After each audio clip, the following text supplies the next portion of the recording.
울타리에는 오직 하나의 문, 큰 문, 동쪽 문, 문지방이 없는 문이 있습니다. 사색 배실로 정교하게 짜여진 이 문은 예수님을 상징하는 크고 넓은 문입니다. 양팔을 크게 벌리고 우리를 기다리시는 예수님의 모습입니다. 뜰문은 폭이 20규빗으로 4가지 색이 들어 있습니다. 흰색 바탕 위에 청색, 자색, 홍색 실로 정교하게 짜여져 있는 문입니다. 청색은 신랑 되시는 예수님을, 자색은 왕 되시는 예수님을, 홍색은 피 흘리고 고난받는 예수님을, 흰 배실은 부활, 성결하신 예수님을 의미하고 있습니다. 그래서 이 4가지 색을 예수님의 사복음서를 상징하는 예수님의 색이라고도 합니다.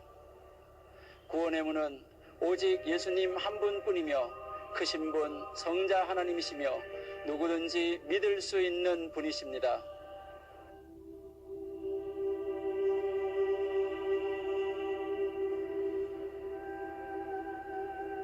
이스라엘 백성 가운데 죄로 인하여 마음이 병들고 심히 두려워하는 한 죄인이 있습니다.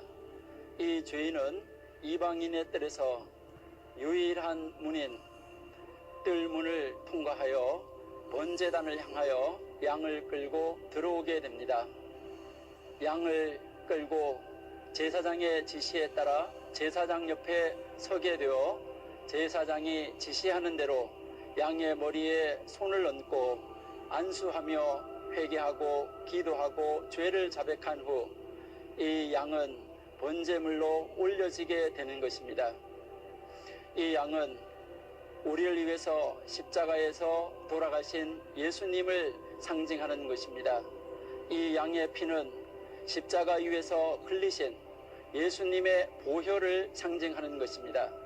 이 양으로 인하여서 죄인이 죄사함을 얻고 구원을 받은 것처럼 우리는 십자가 위에서 피 흘려 돌아가신 예수님의 보혈로 인하여 우리의 죄는 사함을 받고 새로운 생명을 얻고 구원함을 얻게 된 것입니다. 제사장이 양을 취해가는 곳은 제단이다. 제단은 아카시아 나무로 만들어졌는데 이것은 예수 그리스도의 인성을 상징하고 있다. 또한 그 위에는 못으로 입혀져 있는데 이는 인간의 죄를 대신해 불의 심판을 견딘 예수 그리스도의 신성을 의미하고 있다.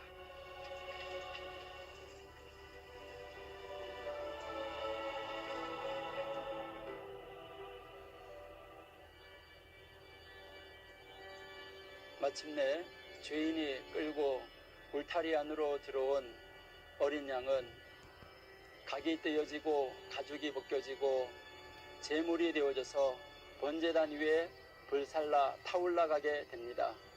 그 순간 죄인이었던 이스라엘인은 안도의 한숨을 내쉬며 내가 죄사함을 얻었구나 하며 자유함을 얻고 구원함을 얻은 것을 감사하게 됩니다.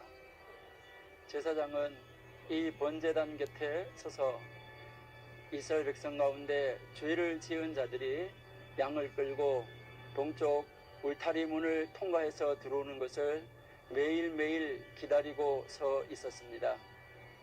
예수님께서는 이 세상에 오셔서 십자가에서 달려 피 흘리시며 단번에 성소에 들어가는 제사를 드리셨기 때문에 그 제사를 드리기 전 구약 성경에서는 성막들 안에서는 어떠한 안위도 평안도 없이 날마다 순간순간마다 죄인들이 끌고 오는 제물 위에 손을 얹고 안수한 후 각을 뜨고 또 껍질을 벗긴 후 이 번제단 위에서 불살라 올려 들으셨던 것입니다.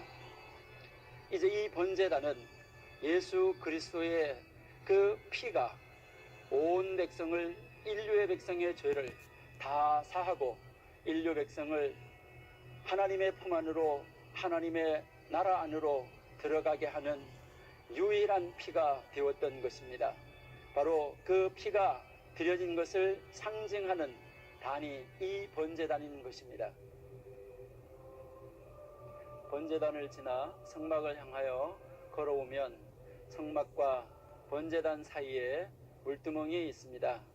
물두멍 안에는 물이 가득 채워져 있습니다. 성막으로 들어가는 제사장은 이 물두멍에서 반드시 손을 깨끗이 씻어야 합니다. 이 물두멍은 이스라엘 백성들이 광야에서 길을 걸을 때, 광야에서의 삶을 살고 있을 때 그들이 손과 발이 더러워진 것을 깨끗하게 씻은 다음에 하나님 앞으로 나아오는 그것을 상징하고 있습니다. 바로 이 물은 성경에서는 물을 하나님의 말씀으로 비유하고 있습니다. 하나님의 말씀으로 비유된 이 물로 깨끗하게 씻음을 받은 자만이 하나님의 성막으로 들어갈 수 있기 때문입니다. 이 물두멍은 여인들이 사용하던 놋거울로 만들어져 있습니다. 이 놋거울은 바로 이스라엘 여인들이 자기 자신을 비추어 보며 자기 자신이 깨끗함을, 정결함을 하나님 앞에서 잊기를 원했던 것입니다. 바로 그 놋거울을 통하여서 이스라엘 백성들은 하나님 앞에 자기 자신을 돌아봐야만 되는 그러한 장소인 것입니다. 그러나 이 물두멍의 크기는 성경에 나와 있지 않습니다. 얼마의 크기로 하라고 기록되어져 있지 않습니다. 이것은 제자들의 발을 씻어주셨던 바로 예수님의 크신 사랑을 상징하는 것이며 예수님의 무한하신 그 사랑을 우리에게 나타내 보여주고 있는 것입니다. 이 세상을 살아가고 있는 사람들이 죄로 인하여 더럽혀진 손과 발, 몸과 마음을 씻어야지만 되는 것을 상징적으로 우리에게 가르쳐 줍니다. 우리는 우리의 영혼의 물두멍에 하나님의 말씀을 가득하게 채워서 그 하나님의 말씀의 물로 날마다 우리의 영혼을 새롭게 하며 씻음을 받으며 정결하게 되어져 하나님 나라에 날마다 들어가는 연습을 해야 할 것입니다.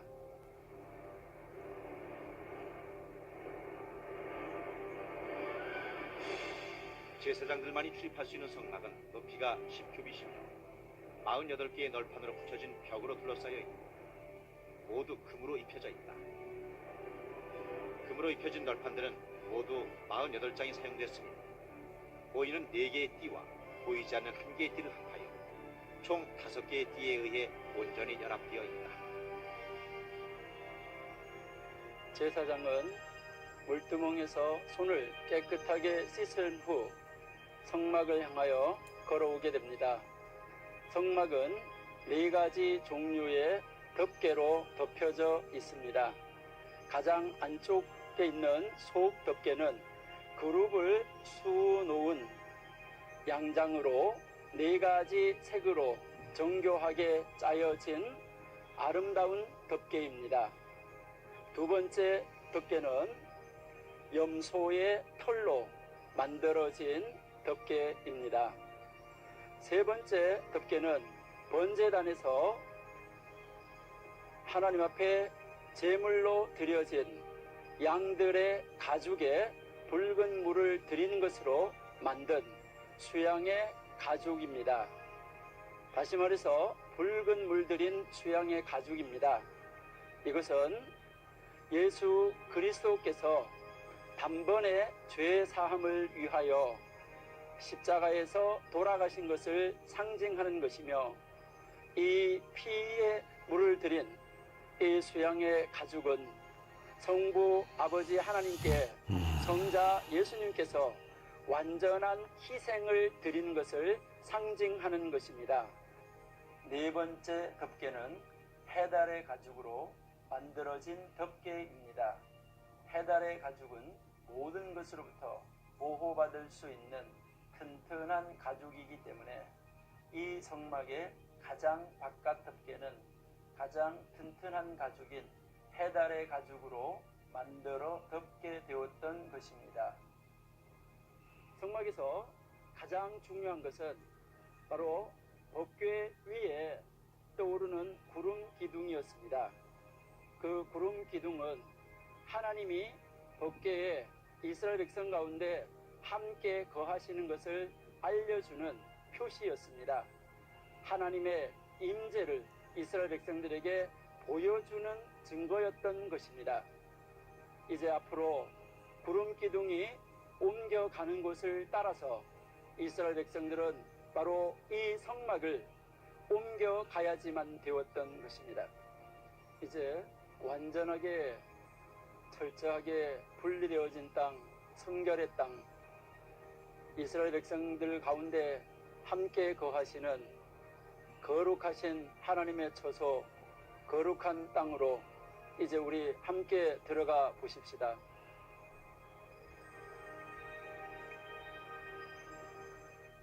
성막 내부는 성소와 지성소로 나뉜다. 먼저 첫 번째 방은 성소이며 왼쪽에 등잔대와 오른쪽에 진설병상이 있다. 뒤에는 향을 피우는 금향단이 있으며 그 뒤에 있는 서쪽 휘장을 걷고 들어서면 지성소에 들어가게 된다.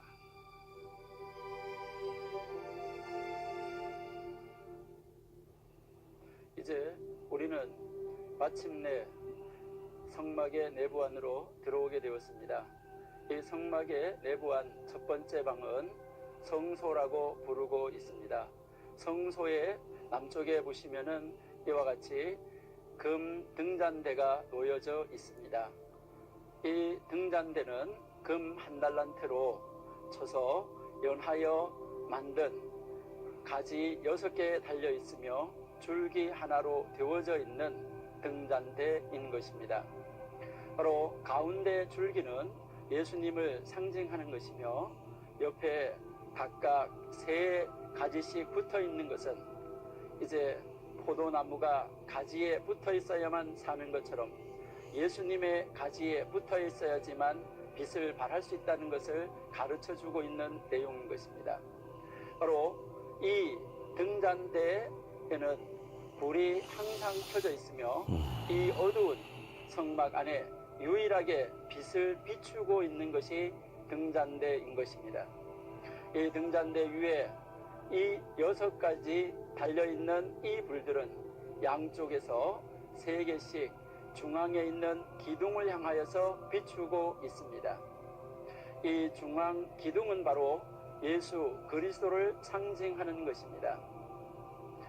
이 세상에 살아가는 예수님과 연합한 모든 사람들은 이 등잔대 안에 있는 올리브 기름이 타서 빛을 발하는 것처럼 예수 그리스도의 영광을 나타내는 것처럼 성령 하나님을 마음에 받아 성령 하나님으로 인하여 예수 그리스도의 빛을 세상에 드러내는 빛된 삶을 살 것을 가르치고 있는 것이 이 금등잔대인 것입니다. 등대 맞은편에는 정금으로 된 상이 있다. 그 위에는 이스라엘 지파 수와 같은 12개의 진설병 떡이 이열로 놓여 있다. 상은 그리스도를 상징하며 진설병은 성도들을 의미한다. 성소 안에서 북쪽으로 향하여 가서 보면 진설병이라고도 하며 하나님의 얼굴의 빵이라고도 하며 하나님의 임재를 상징하는 빵이 12덩이가 놓여 있습니다. 이것을 진설병 떡상이라고 부르고 있습니다. 이 각각의 떡 덩어리들은 이스라엘의 12지파를 상징하는 것입니다. 북쪽 이스라엘이 멸망하고 난 뒤에도 성소 안에 있는 진설병 떡상에는 12개의 빵이 언제나 비치되어져 있었습니다. 이것은 바로 이스라엘 백성들을 하나님께서 언젠가는 회복시키시고 다시 돌이키신다는 것을 가르쳐주고 있는 것이며 하나님이 약속하신 백성을 반드시 회복하셔서